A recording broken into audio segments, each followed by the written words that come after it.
राधिका एक middle class की लड़की थी जो बड़े सपने देखती थी और अपने करियर में ऊंचाइयों को छूने के लिए जी जान से मेहनत करती थी।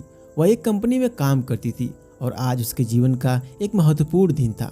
एक बड़ा प्रोजेक्ट था जिसे उसे पूरा करना था। इसी वजह से उसे ऑफिस में देर हो गई थी। शाम हो चुकी थी और बारिश भी शुरू हो गई थी। मूसलाधार बारिश के कारण सड़कों पर पानी भरने लगा, जिससे राधिका के लिए घर जाना मुश्किल हो गया। राधिका ने कई बार कैब बुक करने की कोशिश की, लेकिन हर बार ड्राइवर कैब कैंसिल कर देता। उसने एक बार फिर से कैब बुक की और इस बार उसे एक शेयर कैब मिल गई। शुक्र है भगवान का, इस बार बुक हो गई। राधिका ने राहत की सांस ली। कैब में बैठते ही उसने देखा कि पहले से ही एक सवारी मौजूद थी, एक छोटा कद का लड़का। दोनों चुपचाप बैठे रहे। राधिका का मन तो कहीं और था। वह जल्दी जल्दी घर पहुंचना चाहती थी। कुछ देर बाद कैब उसके घर के पास पहुंच गई और वह तेजी से गली में अपने घर की ओर बढ़ी। बारिश थोड़ी धीमी हो चुकी थी, लेकिन अभी भी बहुत ठंडक थी। घर पहुंचती उसकी मां ने चिंतित आवाज में कहा, राधिका, तूने आने में इतनी देर क्यों लगा दी? मुझे तो बहुत चिंता हो रही थी और तेरा फोन भी नहीं लग रहा था। मम्मी, आज ऑफिस में बहुत काम था, इसलिए देर हो गई।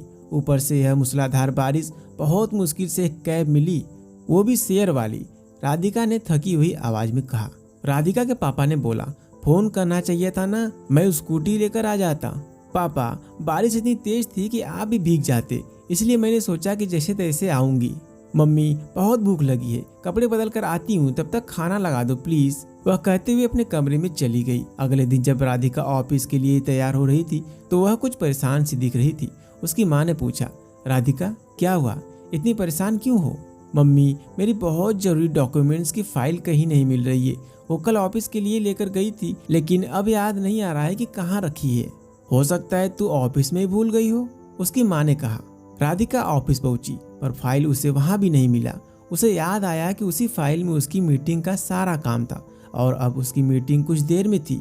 तभी वो छोटा कद वाला लड़का जो कल रात कैब में उसके साथ बैठा था, अचानक ऑफिस में आ गया।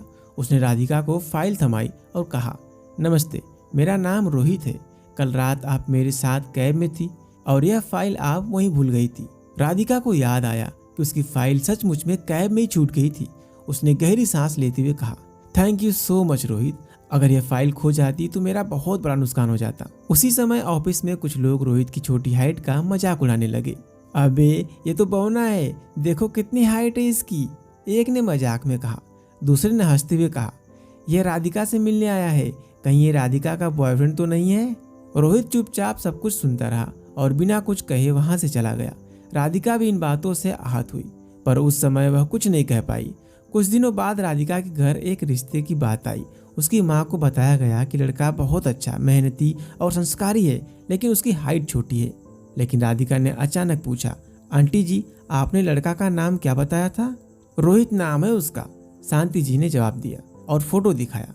राधिका ने देखा कि वह लड़का वही रोहित था जिसने उसकी फाइल लौटाई थी। राधिका ने अपने माता पिता से बात की और उन्हें समझाया, मुझे रोहित पसंद है। हाइट या शारीरिक बनावट से ज्यादा जरूरी इंसान का स्वभाव होता है। मुझे लगता है रोहित मेरे लिए सही जीवन साथी है। राधिका के बार बार कहने पर उसके माता पिता ने आखिरकार शादी के लिए हाँ कह दिया। जब रोहित और राधिका की पहली मुलाकात हुई तो रोहित हैरान रह गया। तुम जानती हो कि मेरी हाइट बहुत कम है, फिर भी तुमने मुझसे शादी के लिए हाँ कह दी? रोहित ने पूछा। राधिका ने मुस्कुराते हुए कहा, मैंने आपकी हाइट के बारे में नहीं, आपके नेचर के बारे में सोचा। मुझे आप पसंद है और मैंने यह शादी करने का फैसला भी कर लिया है। रोहित भावुक हो गया और बोला, तुम जैसी लड़की का जीवन साथी होना मेरे लिए बहुत बड़ी बात है। फिर दोनों की शादी की तैयारियां शुरू हो गई। शादी के दिन जब राधिका और रोहित मंडप में बैठे थे, तब भी लोग उनकी जोड़ी को लेकर बातें बना रहे थे। राधिका इतनी लंबी चौड़ी है और लड़के की हाइट देखो, एक महिला बोली। क्या राधिका को इससे बेहतर लड़का नहीं मिला? सुलोचना नाम की एक औरत ने फुसफुसाते हुए कहा। राधिका ने उन सब की बातों को अनसुना कर दिया और शादी की रस्में पूरी कर अपने नए जीवन की शुरुआत की। शादी के कुछ दिनों बाद राधिका ने ऑफिस फिर से ज्वाइन कर लिया और रोहित ने भी अपने काम पर वापस जाना शुरू कर दिया। कुछ दिनों बाद राधिका के बॉस के बेटे का जन्मदिन था और वह रोहित को साथ लेकर पार्टी में जाना चाहती थी। रोहित, तुम अभी तैयार नहीं हुए? राधिका ने कहा। मेरा मन नहीं है जाने का, पता नहीं सब अजीब सी बातें करेंगे, रोहित ने धीमी आवाज में जवाब दिया। राधिका ने उसका हाथ पकड़ते हुए कहा, तुम क्यों टेंशन ले रहे हो, मैं तुम्हारे साथ हूँ ना, किसी की परवाह मत करो, चलो जल्दी से तैयार हो जाओ।